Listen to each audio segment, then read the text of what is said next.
Well, hello, everyone. It is always a delight to be back at this remarkable event, talking with mayors and government innovators, and city builders. This is a fascinatingly interesting subject, and one that's very timely. When unicorns grow up, the future of urban tech. And we have 25 minutes, and get ready with your questions at the end. I'll make sure to call on you. Really, it's an interesting time.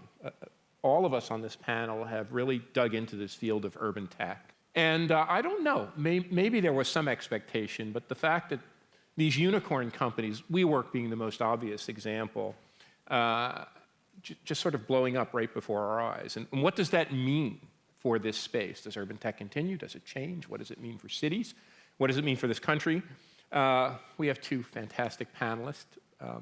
Molly Turner is deeply engaged in urban tech and policy regarding it. She's a lecturer at the Business School at the University of California at Berkeley, the Haas School. She teaches a course, I teach an MBA program too, on tech in the city.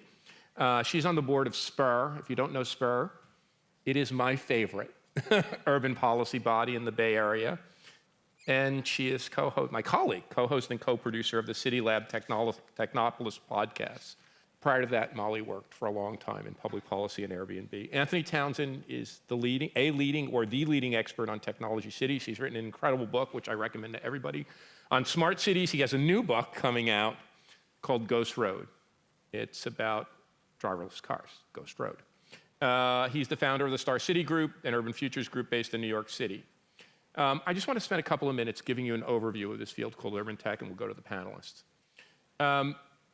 This is really a fascinating field. And I'm someone who studied venture capital financed high technology for nearly 30 years now. My original research was on this. Urban tech spans a variety of industries, hard to define, ride sharing and mobility, co-working, delivery, smart cities, construction technology, property tech. The last time we were able to look at the data, this sector across the world attracted $50 billion in venture capital. That's bigger than pharma or biotech or artificial intelligence or cryptocurrency. But recently there's been something of a recoil. There's been a shakeout in many of these companies, and there's a backlash in cities, which we'll talk about. But not all of us, there are many people from outside the United States, but many of us are Americans. This is the first venture capital finance high technology industry that the US has faced a really large-scale challenge. When I was first starting venture capital finance high technology industries, the US accounted for more than 95% of all investment. In urban tech, it is now down to 45%. China has a third. Together, Beijing and Shanghai have a larger share of this field than the San Francisco Bay Area. So this is the first time that we've seen a more globally level playing field. And just my final prefatory remark, this is a big transformation. We've always known that cities were platforms for innovation. There were clusters of innovative activities.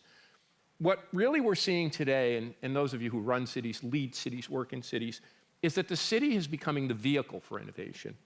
In the agricultural age, the farm was the basic organizing unit of our economy. In the industrial age, the big corporation, the giant corporation.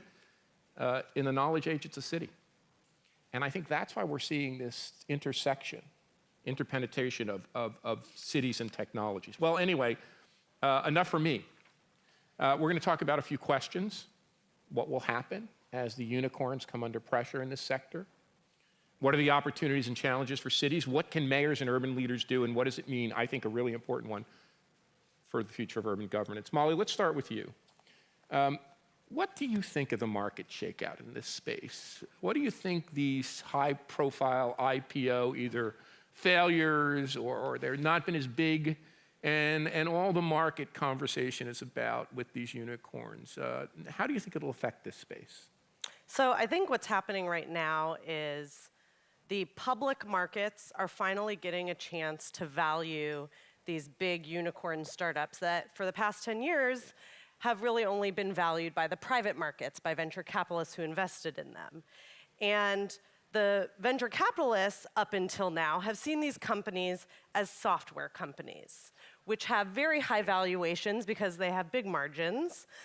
So, like, for example, while Uber benefits from calling itself a software company from a regulatory perspective, we all know, looking at Uber's business model, it is not just a software company, right? And any transportation planner that you talk to today or 10 years ago when Uber was founded will tell you running a transit system does not produce a lot, if any, revenue, certainly not the kind of revenue that a software company is going to produce. So I think what you're going to start to see now, after this kind of market reckoning has happened with some really high-profile companies, is that the private markets, the venture capital investors, are going to be a lot more conservative about what kinds of companies they're investing in. They're going to be focused a lot more on software urban tech companies and a lot more afraid of these kind of brick-and-mortar real-world urban tech companies. And I also think they're going to be putting a lot more pressure on their portfolio companies earlier on to focus on the economics of their business, and they will not be willing as much to kind of subsidize this growth at all costs, which they've been doing for a lot of these companies to date. So, Anthony, the obvious parallel that comes to mind, having lived through this, was the e-commerce and dot-com bust. And I remember people saying, well, it's going to go away. People are going to go back to shopping. And now, Amazon is just a mammoth player in the e-commerce online shopping space. So what do you think? Do you think these unicorns are too big to fail, which is kind of the title of our panel? And what do you think, looking out, I don't want maybe a decade or so, do you think a small group of them will be successful? How do you think this shakeout will occur over the coming decade or so? Yeah, I mean, we heard in the last session about the article that ran in The Atlantic that was asking, what's going to happen to millennials when their cost of living is suddenly no longer subsidized by VCs. I've been thinking about what that means when it happens at like a citywide or society-wide scale, and it's thousands, tens of thousands, hundreds of thousands of people facing those choices, and it's not just hipsters and millennials. It's the single mom coming home from a shift after the buses stopped running, and other people that have reorganized their lives around these services. And so before I came down, I looked at the District of Columbia, and how have these services changed the way this city works over the last decade. 2 out of every 3, roughly, taxi rides in the district are carried by Uber. Yep.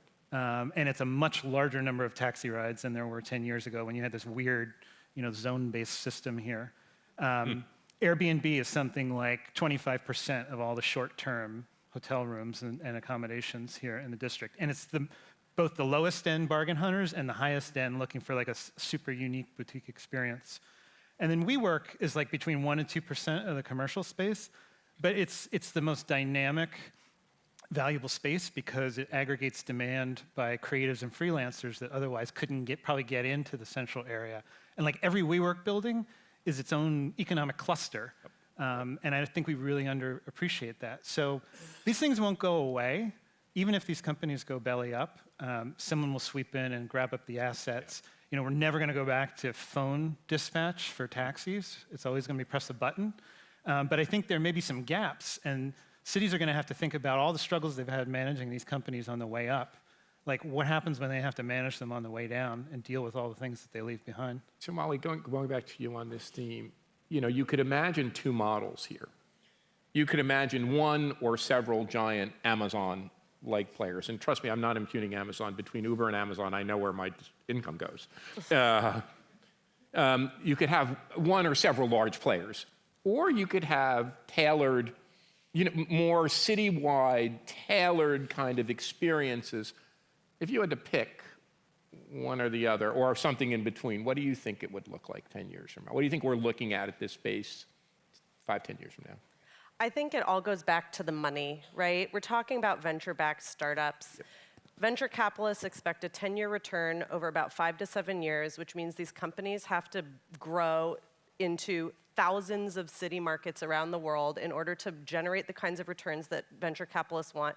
So I think if all of this is still funded by venture capital, we're going to see companies that require like the exact same business model in every single city. And in fact, I think what's really interesting about how cities have learned to deal with these companies is cities are starting to band together not only to create uniformity in terms of standards, like Salita Reynolds talked about earlier today about the mobility data standard, where all of the 70 plus cities have opted in to saying, scooter companies, you need to give us this same data set, which actually helps those scooter companies comply easier across a bunch of different markets.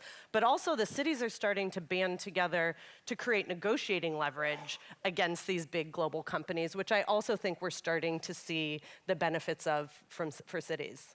Do you think, Molly, these companies have made pretty big mistakes in their rollout? And I mean, I do. That's basically what my entire class is about. Okay, in so the tell it. podcast. Yeah. Well, not everyone here heard the podcast, so. So yes, I think a lot of mistakes have been made on all sides, particularly on the tech side. I think a couple that I see, I've had the opportunity to see inside a lot of these startups very early on before they were really big brand names, and I've seen a lot of similar mistakes. One, they do not hire people who are experts in cities or experts in how the specific urban sector they're disrupting works until far too late. When I started at Airbnb, the company was already operating in 19,000 cities, and nobody in the company knew what a hotel tax was. Like that, and like Uber took even longer to hire their first transportation planner. Yep. So these companies just don't have the expertise or the knowledge to engage in these conversations.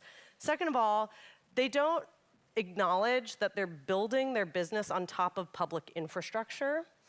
And that explains why they're not engaging in public discourse about how they're impacting cities and what their role is in cities. But third, I think a lot of today's tech companies are really learning the wrong mistakes from the earlier ones, Uber and Lyft and Airbnb.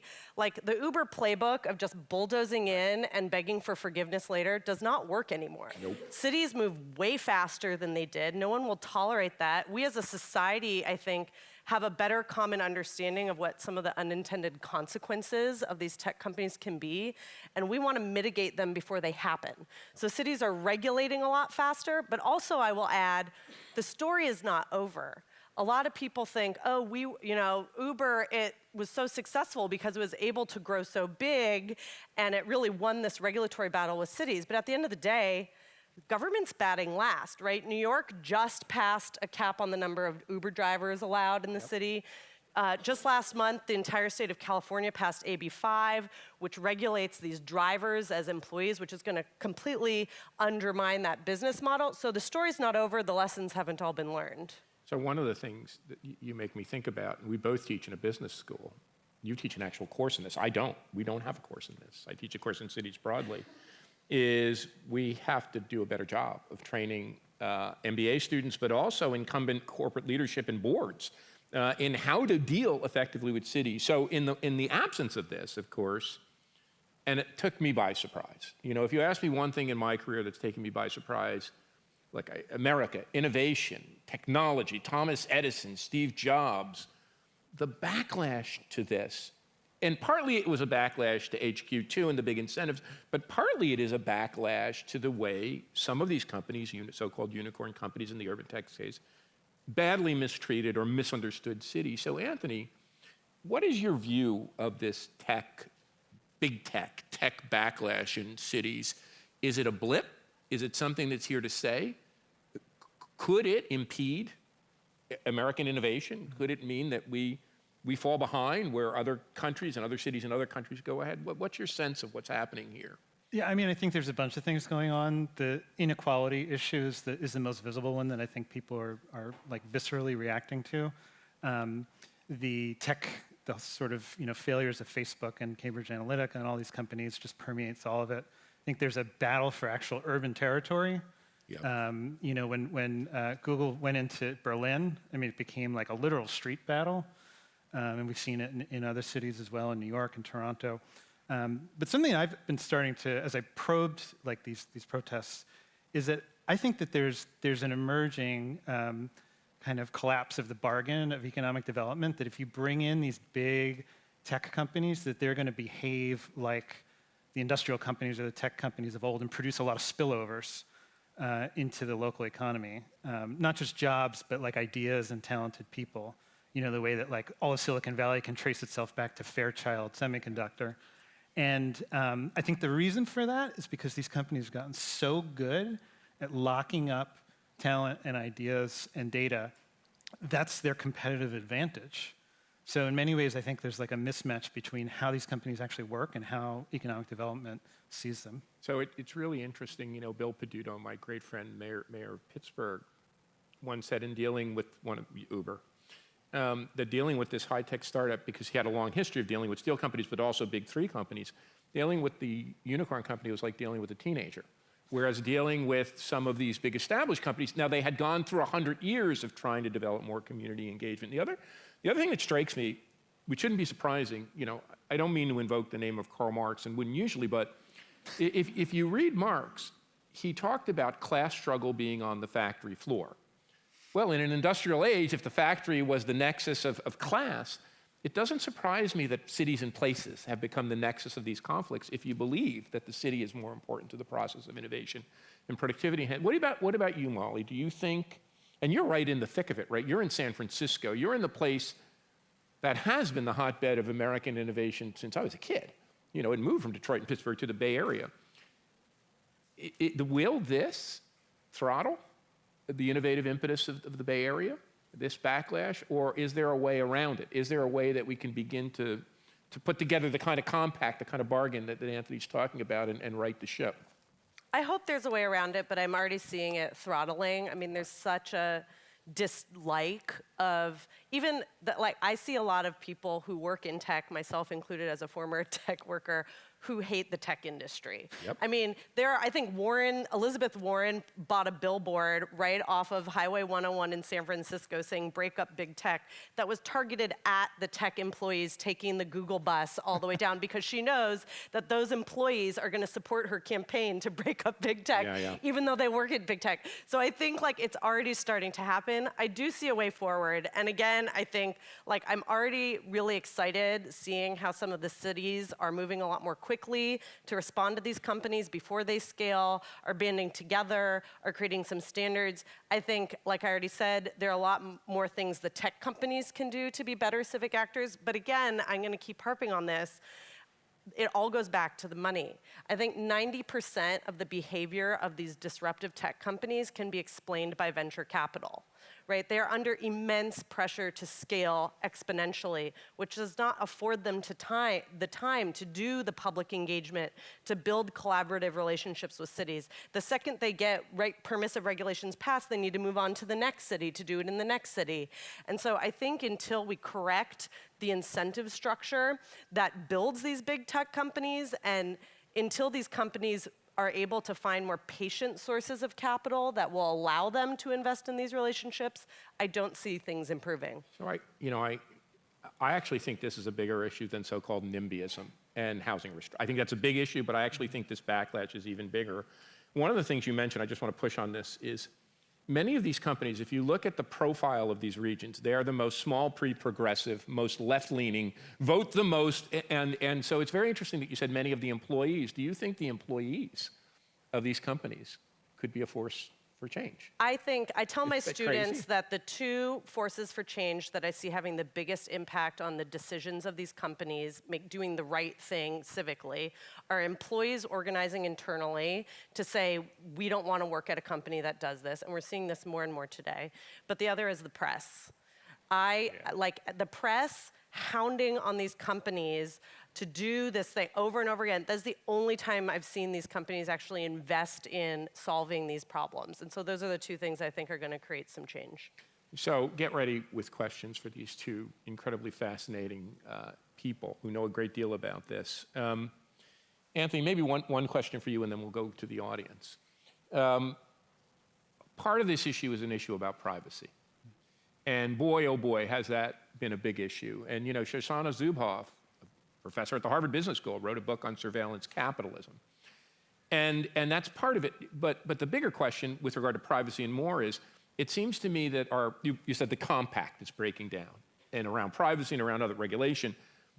Is there a new compact, or let's call it a governance model or set of models that we could begin to think about that would help bring that compact back together?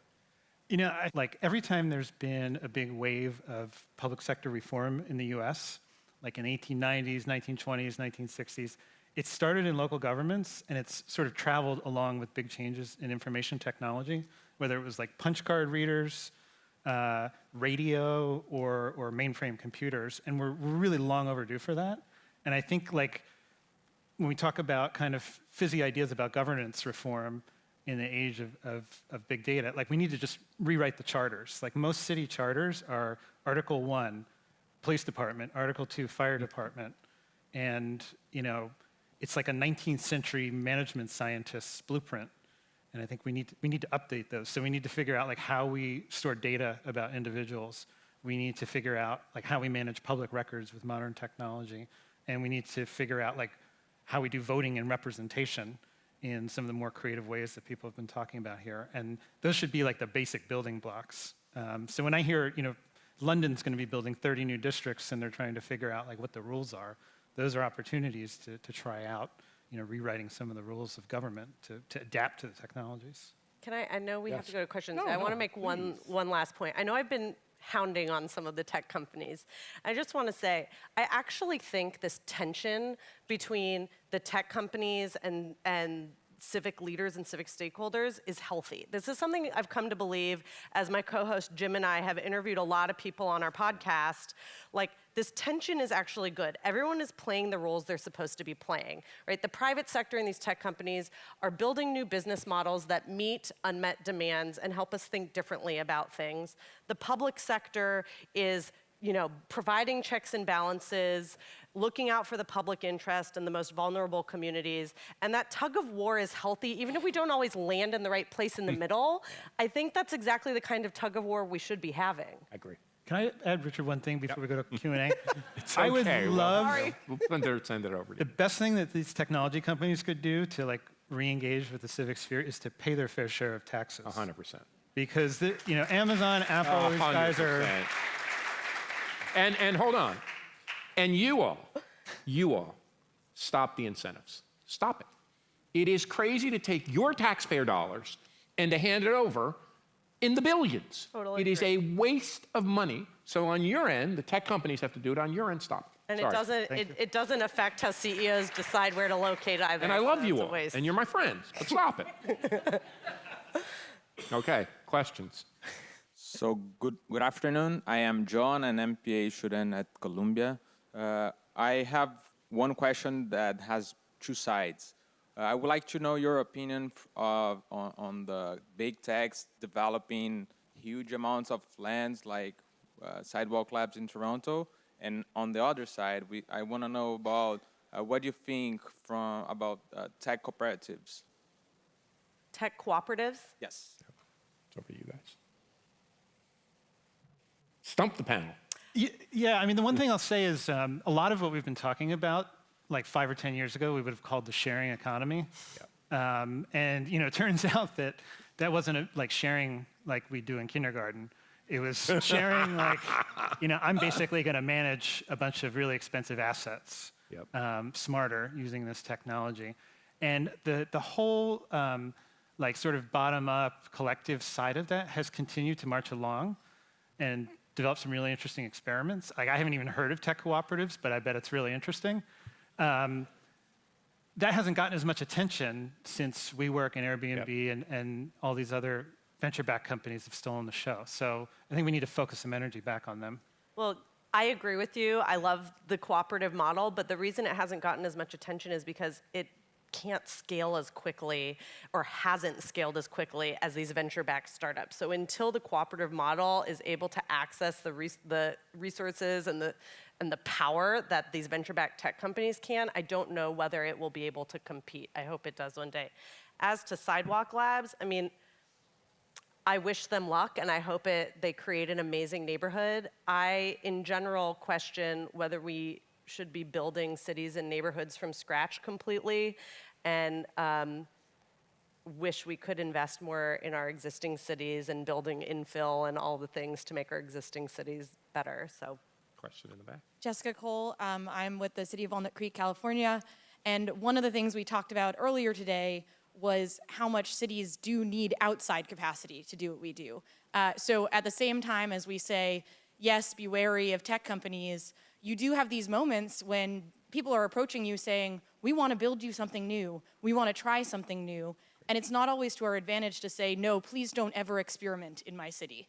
So I think there's a question that I have, which is around risk allocation. When you're looking at people who are approaching you, what are you thinking about in terms of who's going to keep their promises to the public and who's not?